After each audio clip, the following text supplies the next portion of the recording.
Namaskar guys, welcome you all in our channel BK Baba. दोस्तों, जिस तरह से आप जानते हैं कि ये BK Baba channel commerce student के लिए बनाया गया है and as per the demand of the students today in this video I will teach you organisation of commerce and management. So दोस्तों, अगर आपने मेरे चैनल को सब्सक्राइब नहीं किया है तो सब्सक्राइब करें, लाइक करें, कमेंट करें, बेल आइकन प्रेस करें, कारण कि माणूस भारी है आणि मंडळ आभारी है।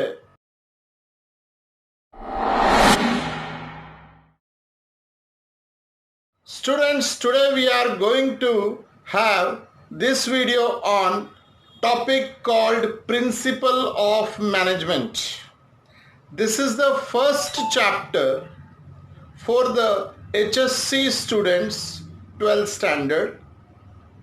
Now in this topic, just we will learn about what is principle of management, what is its nature, feature, importance and significance.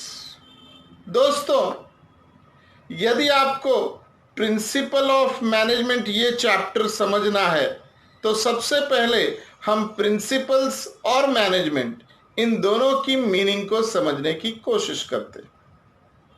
Sir, principle means क्या? So principles means rules and regulations, कायदे जिस चीज के लिए बनाए जाते हैं। जैसा कि आपके घर में कुछ रूल्स होंगे जिसको आप हर रोज फॉलो कर रहे हैं, that is called principles of your house. आपके घर के वो प्रिंसिपल कहलाए जाते हैं। जी हाँ दोस्तों, इसी तरह से मैनेजमेंट के भी कुछ रूल्स होते हैं। उन रूल्स को हम कहते हैं प्रिंसिपल ऑफ मैनेजमेंट। अब आते हैं मीनिंग ऑफ मैनेजमेंट पे। मैनेजमेंट की मीनिंग इस मैनेजमेंट वर्ड में ही छुपी हुई है, जैसे कि मैनेज मेन टी। जी हाँ दोस्तों, समझ में नहीं आया आपके? मैं समझाता हूं। मैनेज मेन टी मतलब कि मैनेज करता है सारे रिसोर्सेस को। कौन? मेन। कैसे? टैक्टफुल्ली, चतुराई से। उसे हम कहते हैं मैनेजमेंट। दोस्तों, ये डेफिनेशन शायद आप पहली बार देख रहे हैं। तो मैनेजमेंट का हम मीनिंग अगर देखें तो उसे कहा जाता है कि manage your resources so efficiently that it will give you the maximum output with less wastage of time and economic in cost. Yes my dear, ये डेफिनेशन इस तरह से बन गया आप मैनेजमेंट का। So management is a process और an activity which utilize the available resources in efficient manner to produce the maximum output. Sir, English था, अब थोड़ा हिंदी में जरूर समझाएंगे। हमारा मैनेजमेंट कहता है कि एक एक्टिविटी है, प्रोसेस है, जो हम अवेलेबल रिसोर्सेस को कलेक्ट करके उसका मैक्सिमम आउटपुट देने की कोशिश करते हैं टू द ऑर्गेनाइजेशन। सर, थोड़ा एग्जाम्पल देके समझाओ। जी हाँ दोस्तों, एग्जाम्पल देके समझाता हूं। देखो, आपने साल भर पढ़ाई की होगी और जब एग्जाम के टाइम पे आपको क्वेश्चन पेपर दे दिया जाता है तो आपके पास जो अवेलेबल रिसोर्सेस होता है उसे आप अपने ढंग से मैक्सिमम यूटिलाइज करके पेपर लिखते हैं और आप अपना मैक्सिमम स्कोर करते हैं। This is called management. I think so आपको ये एग्जाम्पल पसंद आया। जी हाँ दोस्तों, available resources, maximum utilisation, best result, ये काम होता है मैनेजमेंट का। तो दोस्तों, I hope you understood what is principle of management. आइए आगे बढ़ते हैं। अब प्रिंसिपल ऑफ मैनेजमेंट, इसकी मीनिंग एक साथ कैसे बताई जाएगी सर? तो इसकी मीनिंग इस तरह से बताई जाती है कि there are certains rule for following the management. Management करने के लिए हम किसी रूल्स पे बेस करते हैं, and that rules are called principle of management. जी हाँ दोस्तों, when the management is done under certain rules, then it is known as principle of management। इसकी एक लिमिट होती है, इसका एक दायरा होता है जिसमें यह मैनेजमेंट काम करता है। सो इस दायरे या लिमिट को हम कहते हैं principle of management, my dear student. जी हाँ, अब हम आगे टॉपिक लेते हैं। ये एक छोटा सा सब टॉपिक है, very important with the point of view of exam. जी हाँ, वो टॉपिक है nature of principle of management.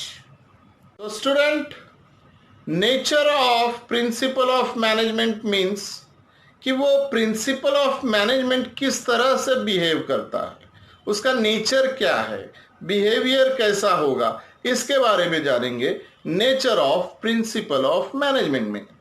तो पहला इसका नेचर है यूनिवर्सल एप्लीकेशन। जी हाँ, यूनिवर्सल एप्लीकेशन मतलब सारी दुनिया में ये एक ही तरह से अप्लाई होता है।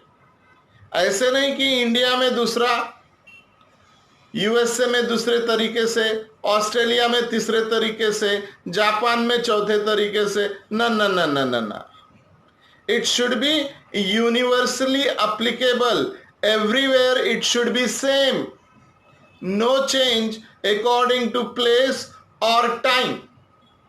Clear? So this is called universally applicable application. Done? पूरी दुनिया में ये एक तरह ही अप्लाई होता है, इसमें कोई चेंज नहीं होगा। अगर आप इसका प्लेस चेंज करते हैं तो भी माय डियर मित्रों। Done. Point number 2। So second आता है general guidelines. Now what is this general guidelines? See my dear friends, हर ऑर्गेनाइजेशन में स्थिति सेम नहीं होती, अलग अलग स्थितियां पाई जाती हैं, अलग अलग प्रॉब्लम्स पाए जाते हैं। तो हम इसे सॉल्व कैसे करें? अगर हम कोई रिजिड मेथड, सेम मेथड सब जगह अप्लाई करें तो ये हमारे ऑर्गेनाइजेशन को नेगेटिव रिजल्ट दे सकता है।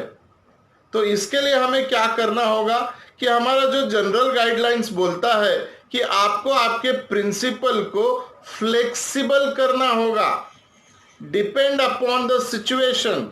जिस तरह की समस्या, प्रॉब्लम होगी, उस हिसाब से आपको उसका सॉल्यूशन करना होगा। तो ये जनरल गाइडलाइंस क्या दे रहा है मित्रों हमें कि आप वेरीज करेंगे सिचुएशन टू सिचुएशन। आपका डिसीजन अलग होगा किसी और सिचुएशन में, अलग होगा किसी और सिचुएशन में। ए सिचुएशन में ये डिसीजन लेना पड़ेगा, बी सिचुएशन में ये डिसीजन लेना पड़ेगा। फॉर एग्जाम्पल हम आपको बता दें, the salary increment of worker is depend upon many factors of the market.